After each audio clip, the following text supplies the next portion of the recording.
Hello Purpose. How are you? I'm here with another video. Hope it will helpful for you guys. So let's start. First of all, go to the description box. There I provide you a link. Click that link. Then a website will be open and the app will start downloading itself.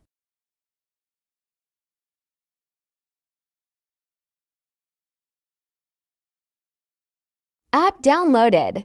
Now you have to give permission to Chrome to install unknown apps. Now let's open the app.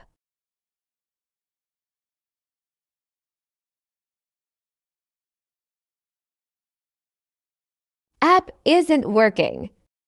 Now you have to open Chrome and search Turbo VPN Lite and download it.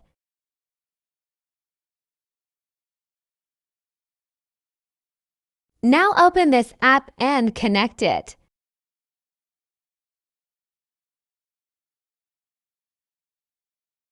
Again, open Capcut.